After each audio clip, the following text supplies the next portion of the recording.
Yes, good morning students. Next topic है अपना जैन धर्म, जैनिज्म। देखिए बच्चों, Jainism was founded by Rishabhdev. Rishabhdev ने ये इनके फाउंडर थे। The Jain count Mahavir as the last of 24 teachers of tirthankar. जो महावीर थे ये 24 तीर्थंकर थे।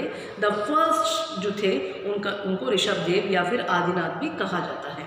अब इनके अर्ली ईयर्स ऑफ महावीर के अर्ली ईयर्स के बारे में पढ़ेंगे। तो इनका जन्म जो है 540 BC में हुआ था, वैशाली में, बिहार में।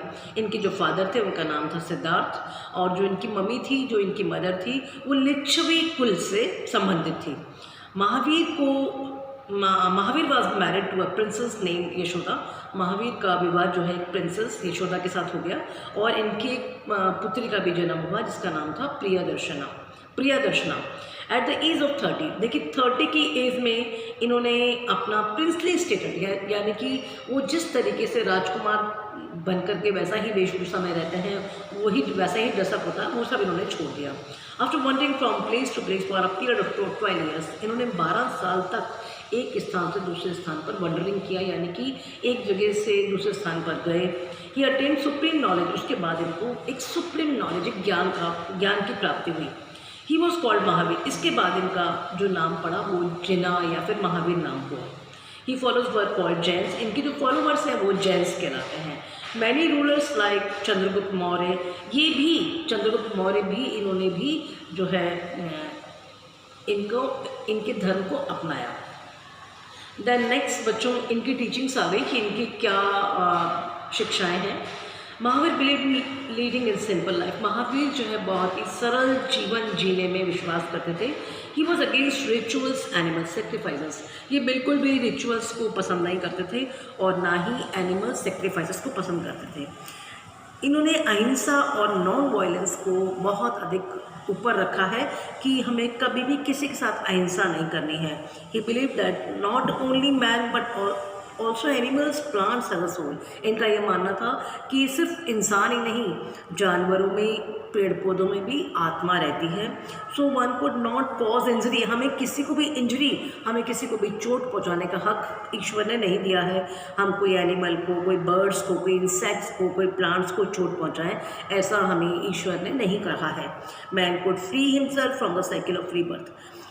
देखिए, बाय अटेनिंग मोक्ष। देखिए, एक जन्म के बाद जब उसकी मृत्यु होती है तो उसके बाद उसको मोक्ष की प्राप्ति हो जाती है।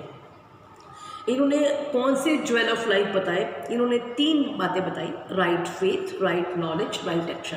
कि राइट फेथ, आप सही विश्वास रखिए, सही ज्ञान रखिए और सही एक्शन करिए। इन्होंने एक्शन के ऊपर बहुत ज़्यादा जोर दिया है। बच्चों, हमें कभी भी किसी के साथ भी धोखा करना या किसी को चोट पहुंचाना, ये सारे काम इसके अंदर बिल्कुल मना है। Jainism mainly aims to attain to freedom from worldly bonds. Jainism taught 5 doctrines. Don't commit violence, आपको वायलेंस नहीं करना। डोंट स्पीक अ लाई, आपको झूठ नहीं बोलना। डोंट स्टील, आपको चोरी नहीं करना। डोंट एक्वायर प्रॉपर्टी, बहुत ज़्यादा प्रॉपर्टी को कलेक्ट नहीं करना। ऑब्जर्व कंटिन्यूस निग्रह, आपको निग्रह रह करके कार्य करना है। महावीर डिडंट बिलीव इन वर्ण सिस्टम। जो महावीर है, इन्होंने वर्ण सिस्टम में भी इनका विश्वास नहीं था। वो मानते थे कि वर्ण सिस्टम क्या, कि कोई ब्राह्मण है, कोई शूद्र है, कोई क्षत्रिय, ये क्या मतलब हुआ? अगर भगवान ने पैदा किया है, हम सब इक्वल हैं, सारे इंसान एक हैं। इसलिए इन्होंने वर्ण सिस्टम को नहीं माना। इसके बाद जो है जैनिज्म 2 सेक्ट्स में हो गया, दिगंबर और श्वेतांबर। दिगंबर में जो दिगंबर धर्म को मानने वाले थे, ये कपड़े नहीं पहनते थे, और जो श्वेतांबर्स थे, ये कपड़े पहनने वाले थे।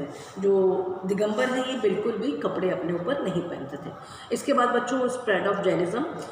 जैनिज्म का, जैन धर्म का स्प्रेड कहाँ कहाँ हुआ? देखिए, जैनिज्म स्प्रेड फ्रॉम उड़ीसा से गुजरात, इसके बाद मैसूर, राजस्थान, यहाँ पर इनके फॉलोवर्स बहुत अधिक मिले। कर्नाटका, आंध्र प्रदेश। जो इनके फॉलोवर्स थे वो प्राकृत लैंग्वेज में ज़्यादा बातचीत होती थी इनकी।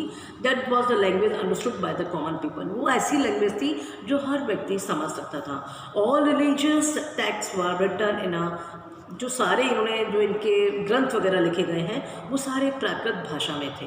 तो बच्चों ये जो टॉपिक था मैंने आपको जैनिज़्म वाला बता दिया। अब इसके बाद हम संघ, विहारा और उपनिषद के बारे में पढ़ेंगे। तो मैं इसके लिए 3rd वीडियो बनाऊंगी, उसमें मैं आपको संघ, विहारा और उपनिषद के बारे में बताऊँगी।